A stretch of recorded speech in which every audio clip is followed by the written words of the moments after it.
जिस तरह से तमिलनाडु में बिहारी मजदूरों के साथ मारपीट और उनके मौत के घाट उतारने का जिस तरह से अफवाह फैलाया गया और जिस तरह से कुछ चंदी छाप यूट्यूबर पत्रकार लोग जो कि बिहार का सबसे बड़ा रक्षक अपने आप को मानते हैं, सब तमिलनाडु पहुंच गए।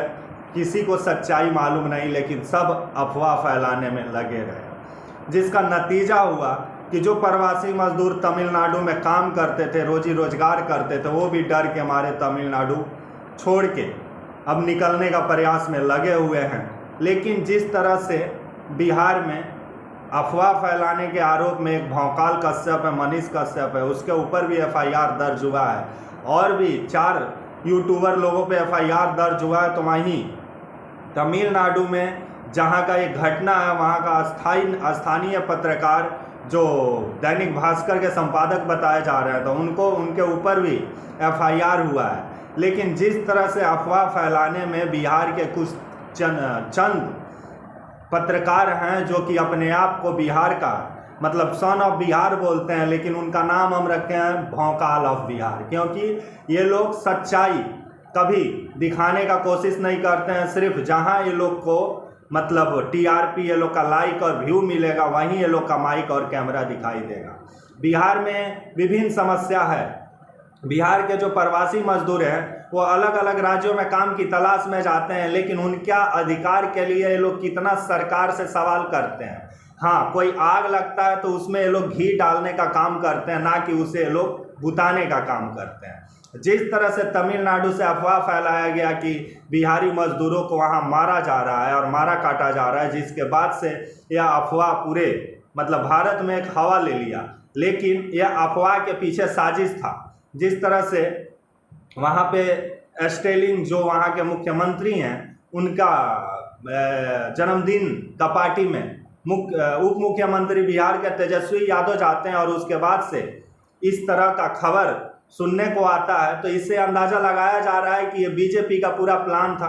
क्योंकि बीजेपी का आईटी सेल जो है वह 2024 लोकसभा चुनाव को देखते हुए दोनों राज्यों के बीच में एक खाई पैदा करना चाह रहा था, जिसके वजह से कि अच्छी खासी राजनीति हो पाए और वोट बटोरा जाए प्रवासी मजदूरों के नाम पे बिहार में, क्योंकि बिहार में अभी भारतीय जनता पार्टी विपक्ष में है। तो इसी को मद्देनजर रखते हुए अफवाह को हवा दिया गया। लेकिन जिस तरह से बिहार के मजदूर अलग अलग राज्यों में काम की तलाश में जाते हैं, और ये बात सही है कि उनको अपमानित होना पड़ता है, तो इस पर बिहार सरकार को ध्यान देना चाहिए। लेकिन जो ये झूठा अफवाह फैलाया गया वीडियो, कहीं और का घटना को कहीं और का घटना बता करके उस वीडियो को जिस तरह से प्रसारित किया गया, जिसके वजह से आज तमिलनाडु से मजदूर भाग भाग के बिहार आने पर मजबूर हो गए हैं, क्योंकि उनको अफवाह और सच्चाई में फ़र्क नहीं कर पा रहे हैं। लेकिन मेरा कहना है कि ऐसा कुछ तमिलनाडु में नहीं है। तमिलनाडु के जो मुख्यमंत्री हैं स्टेलिन, उनका कहना है कि ऐसा कुछ नहीं है, बिहारी मजदूर हमारे भाई हैं।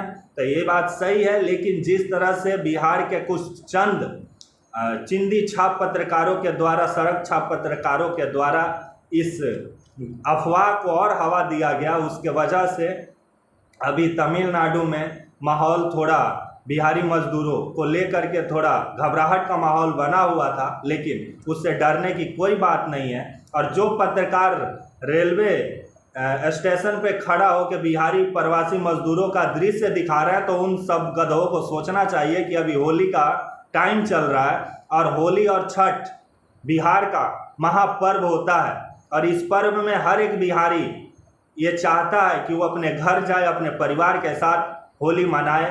तो इसलिए अभी जितने आप प्लेटफॉर्म पे या रेलवे स्टेशन पे भीड़ देख रहे हैं, तो अपने अपने घर जाने के लिए बिहार वासी वहाँ से निकलना चाह रहे हैं कि वो अपने परिवार के साथ होली मनाएं।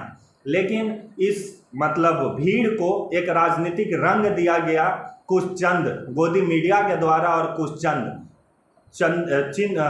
चंद जो ये सड़क छाप पत्रकार हैं इन लोग के द्वारा। तो इसलिए अफवाह से दूर रहे हैं।